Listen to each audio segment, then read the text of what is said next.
On this Greyhound bus to Coffs Harbour. So it's an overnight. So it left 10:30, just short of 7 hours.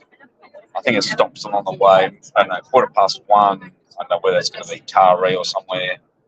And it's basically just the one highway. So it's the Pacific Highway, almost to Coffs Harbour. You just have to turn off because Coffs Harbour is on the coast. So yeah.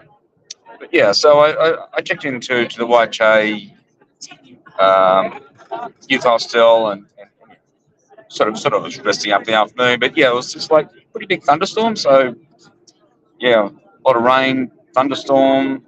Particularly when I was on the light rail. So I came off got the bus 292 from Macquarie Park which goes to Wynyard, and then had to get a connecting light rail from Wynyard to Central to go to the YHA, and it was quite a big thunderstorm. And then sort of went to UTS, University of Technology of Sydney, just to get some lunch, and then came back to the hostel, was sort of just resting up in the afternoon, and then on the 10:30 bus now, Greyhound. So on this Greyhound 4 month unlimited, which is good, really good, really good value and very reliable service. So I've booked a number of legs. I think I go from Coffs Harbour to Byron to Brisbane, and then to Noosa, I think, Bundaberg, Rockhampton or Gladstone, I think. I'll probably make a day trip to Rockhampton, and then I'm not stopping off, not going to Fraser Island, and I may do a few sort of day trips to Rainbow Beach, and there's a few places I can do some day trips to, and then up to Mackay, and then Airlie Beach, and then want to head further north to. Won't go as far as Cairns, but I'll just go to Townsville, but then we'll head up to Mission Beach. Never been to Mission Beach, actually. Been to Cairns a couple of times, been to Townsville, and from Townsville, so I'll say on Magnetic Island, there's good backpacker place on Magnetic Island, which is good kind of nightlife. Yes, the Baron hasn't been to Magnetic Island, but that was just kind of for the day. I just got a ferry. It's only a 20-minute ferry, Townsville to Magnetic Island. Also, I may go to Lady Elliot Island. I mean, there's a lot of islands. It's just a matter of accessibility, and staying on these islands is somewhat problematic. But they don't have that. Yes, you might be able to camp, but you sort of have to. Yeah, you have to sort of organise these things ahead of time. But yeah, over 4 months, and then from Townsville through to Darwin. If you stop, through Catherine, kayaking on the Catherine board, up to Darwin, at Tiwi Islands. I've never been to Tiwi Islands. I think the second biggest island off the mainland is actually in Darwin. So obviously Tasmania being the biggest, and the second biggest being, I don't think it's Tiwi Islands. I think it's Melville or something, from memory, which is north of Darwin, and French Island. French Island is the third biggest. So Phillip Island is not. So the biggest island from Victoria is in fact French Island, and it is the third biggest island off the mainland of Australia, which is quite interesting because not many people would probably even know about French Island, let alone go there. So, but I don't know. Do you have to cover every island? I think you have to cover the main ones. Yeah. Particularly as you travel. But yes, there are a lot of islands, particularly around there's obviously the Whitsunday Islands. Whether I go to Hamilton Island, I may do that. Just for the day, because I've never been to Hamilton Island. Yes, you can fly to Hamilton Island, but you're actually better off flying to Proserpine, and then just staying on Airlie Beach. Airlie Beach is sort of a backpacker scene, and very good very good nightlife. So yes, the Baron sort of stayed there for a week, and then went on this a two-day boat cruise to stayed overnight on the boat on Siska, and that's great fun. But yeah, you probably want to be. It's typically recommended for kind of backpackers, younger scene, just sort of the activities they do, and sleeping on quite a.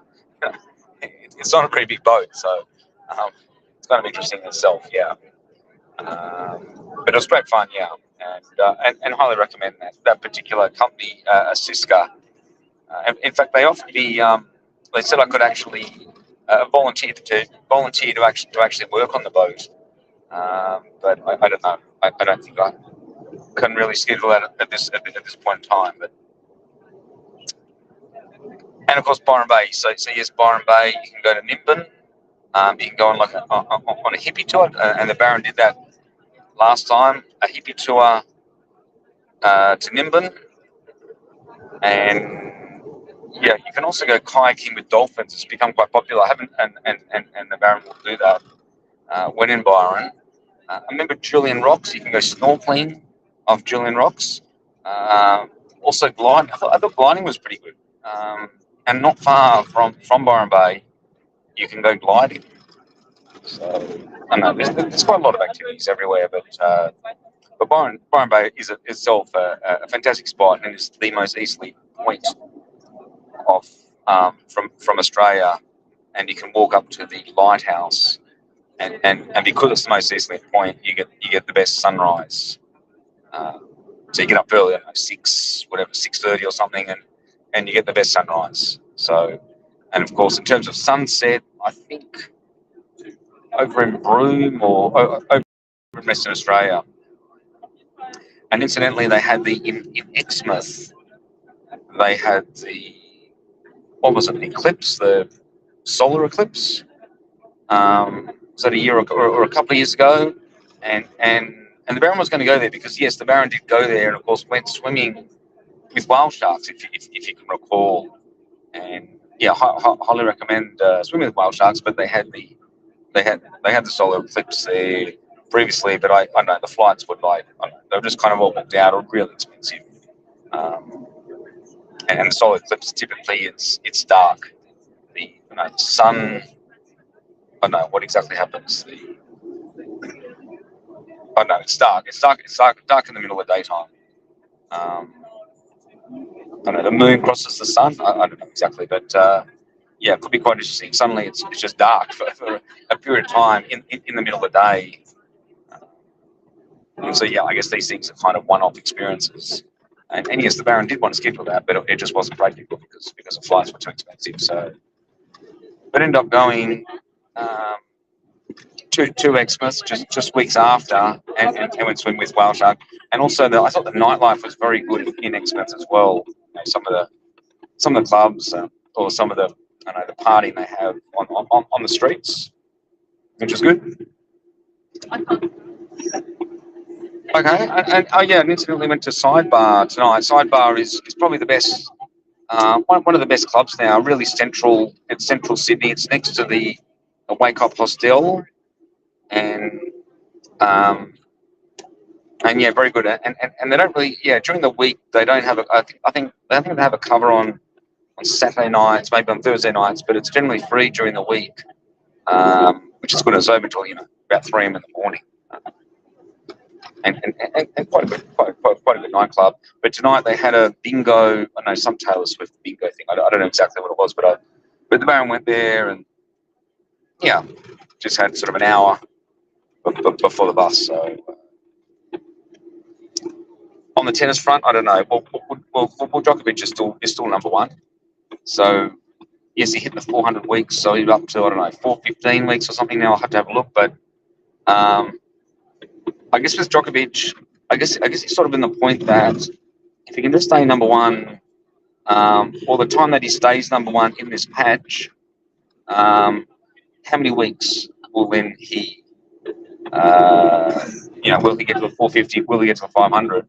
But once he drops that rank to whoever it be, whether it's Sinner or whether it's Alcaraz, Alcaraz is number 2 at the moment. Yes, he may then struggle to get back to number one.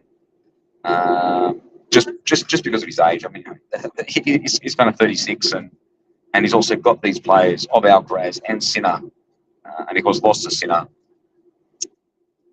at the recent Australian Open. So yeah, and of course, how many slams is he then going to win coming up to the French? Typically not his best surface, obviously. The French, even though he's won 2 French Opens, but probably very obviously very suited going into Wimbledon and of course the US Open. Although he doesn't exactly have a great record at the US Open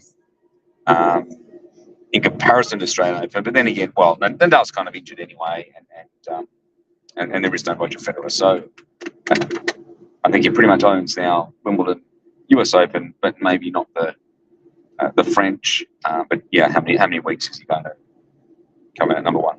Okay, look, I don't know. I might have to just turn that light off and log out. Okay, that was the Baron Breaks. Pacific